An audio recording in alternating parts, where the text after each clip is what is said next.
John 1:43-51 says, "The next day, Jesus decided to go to Galilee. He found Philip and said to him, 'Come, follow me.'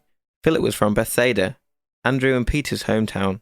Philip went to look for Nathanael and told him, 'We have found the very person Moses and the prophets wrote about. His name is Jesus, the son of Joseph from Nazareth.'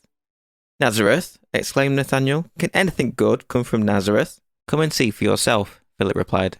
As they approached, Jesus said, 'Now here is a genuine son of Israel, a man of complete integrity.' 'How do you know about me?' Nathanael asked. Jesus replied, 'I could see you under the fig tree before Philip found you.' Then Nathanael exclaimed, 'Rabbi, you are the Son of God, the King of Israel.'" Welcome back to our study of John's Gospel. I'm Ian, and this is the Selah Time to Pause podcast from Plexus Salvation Army, an online church in the UK. I will stop and breathe in your presence. Just breathe. Just breathe.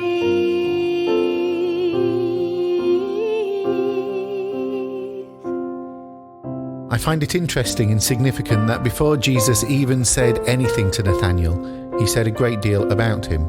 Now here is a genuine son of Israel, a man of complete integrity. What higher praise could be bestowed upon him than that he should be called true by an authority figure, to be held up as an example of what all men should be, to be called a genuine son of Israel? Jesus would not simply pour empty, unmeant, unfelt flattery upon someone. Though Jesus praised Nathanael, he also spoke the truth, so we can be sure that Nathanael was an honest man, a transparent man, a man who doesn't act out of mixed motives, a man you must believe even if you can't agree with him. Nathanael was indeed a man of complete integrity. I quite expect he wasn't very successful on the business side of his fishing boat partnership. Probably a bit too simple, too easily taken in, too ready to trust people. He would likely never learn the tricks of the trade because he wasn't interested in them and would look down on those who would be dishonest in their business dealings. The sort of man who thought more of making his life than his living. Not a smart man, not a cunning or crafty man, but clean and dependable and utterly honest.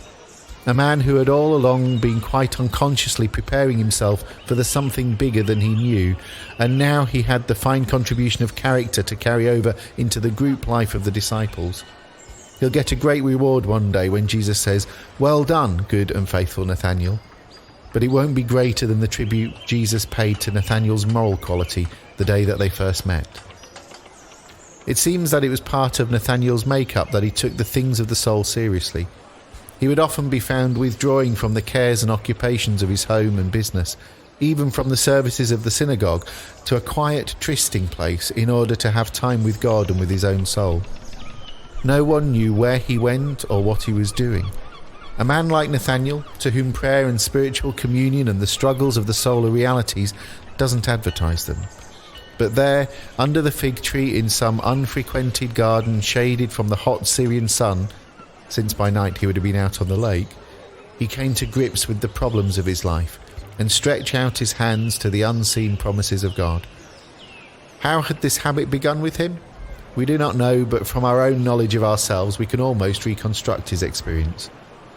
Was it that some cherished plans went wrong and his life was flooded with disappointment? Did his love wander off and break his heart? Was some member of his family gravely ill and dying? Or had a succession of bad catches brought him into serious straits and he was now worrying how he would support those who depended on him? Was it sheer disheartenment that took him to the fig tree, a man for whom the bottom had dropped out of things? Had a friend he trusted turned out to be unworthy and repaid his open-heartedness with treachery? Or had his conscience been pricked as he lost out to some secret temptation? Had he given way where he should have stood fast? Had he had a glimpse into his own heart and been disappointed by the stains of his sin, and then because of that found himself misunderstood and desperately lonely amongst the polite indifference of those he lived with? Was it for some such reason that he sought out a quiet place? We do not know. We cannot know. And perhaps that's purposeful, for it helps us to associate with where Nathanael was without getting caught up with the specifics of his situation. But this we can know, that whenever he sat under that fig tree, God was with him. The unsleeping shepherd of Israel was sharing his solitude, entering into his remorse, his sorrow, his struggles, his hopes, and by means of them was leading Nathanael to himself. And when Jesus spoke, the light suddenly burst upon him. I saw you under the fig tree, even before Philip found you. Jesus simply told Nathanael what no one else could have told him. Like a flash, Nathanael knew there was someone who shared the deep secret of his life, someone who understood and sympathized with him and was out to help him to realize the thing that he sought. In that instant, Nathanael knew what those secret intimations of conscience, those uprisings of high resolve, those calming visitations of peace, those inward urgings of the heart, those alternations of light and shadow, of ease and concern, which he had known under the fig tree, had all meant. He had thought of himself as a seeker, but now he knew that there had been another seeker more determined than himself, and that the Lord, who had seen him and sought him in secret, had now shown himself openly and forever. Here, in the person of Jesus, was one who understood him. The old solitary loneliness of his life, carefully hidden even from Philip, was over. From that hour he was one of Jesus' men, and he declared before everyone his newly born conviction.